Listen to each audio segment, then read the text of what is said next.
brothers were machismo men. And when they hurt those women, they came to my bed and cuddled with me and told me about all their scars and how my brothers hurt them. So this is dedicated to them. You know, in the world of storytelling, love at first sight always seems to be more glorified than actually staying in love forever.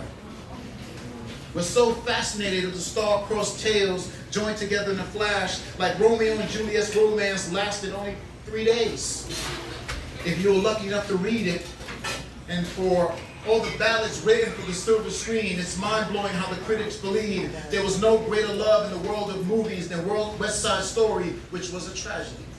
And what do you think happened to Maria after Tony died? She lived to love another day.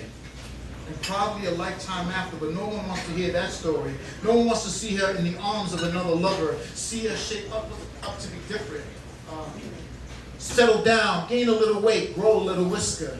Especially the young men in the room, you know, the papi chulos, the hitters, the quitters, who promise their ladies with conflict diamonds behind their backs when the conflicts they will face already ahead together will shine so much brighter when you survive them.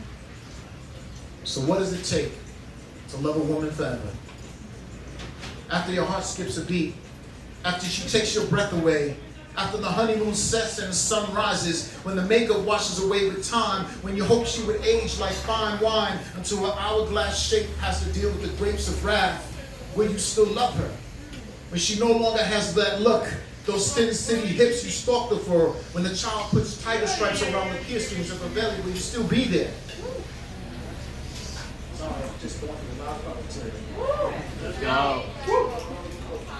To deal with her transformations, or is the man going to loosen his tie, take off his gold bottoms, walk over to his young matriarch, crown her with vessels on the back of her shoulders? She is looking out into a new view of an old window, telling her rose-colored words, we are going to be all right, baby.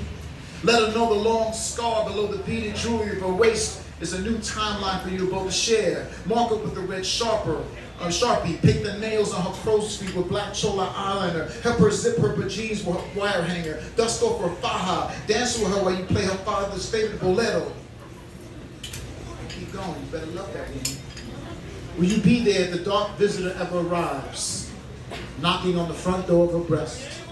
Shave her hair for her. Shave yours too. Throw up punk rocker signs together in the mirror. She is looking out into a new view of an old frame where you stand by the side of a window panes with your heart built like an M1 carbine rifle. Remind us against the world by any means necessary. Ya tu sabe mi amor, because to love her forever is to love her spirits, her practices, her magic, her saints. Get acquainted with her generational curses. Light candles for Abuelita. Cross yourself at her churches. Love her little brother Caesar, her favorite Aunt Tita. Appreciate the painted denim against her skin. Make her feel like she's the head of the house you're living in. To love her forever is to rise up against the traditions that have held her back. Look at patriarchy in his eyes. Smear lipstick in his face. Stand up to him for her. Be patient.